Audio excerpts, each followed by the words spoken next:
Chúa Chẹp Phàm dùng đáo lũ buôn Dìa nhây men dìa phung buôn chiều thô mây giáo dìa chính danh tài dìa nói ôi lo giang hồ to chia chênh dìa nhây diêu chiều thô diêu chiều cún dìa nhây bùa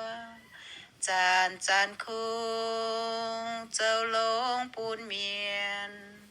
thô chiều cún danh dìa nhây chào to dìa yang chẳng mấy nhây chào ôi lông chia dìa say bao dung chênh chiều Giê-xu dìa nhây hùng cún dìa nhây duy bén hát chiên chan chan chun chiều nhây khu phiền dìa nhây nhàn sao dìa nhây chiêm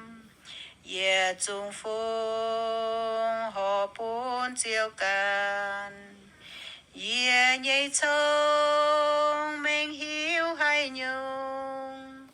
cho buôn mê xuôi mê can lông ôi buôn chiều cún dìa nhây yếm nai mình mai phun can nhẹ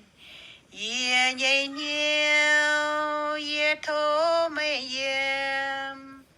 dâu mây chính dành nhây sinh tin dìa nhiều ham hai nhây nhung nhung dìa chung dìa tỏ tai buôn chiều phung dìa can dâu mây nhây bao thô mây chi bìa dâu dìa chiều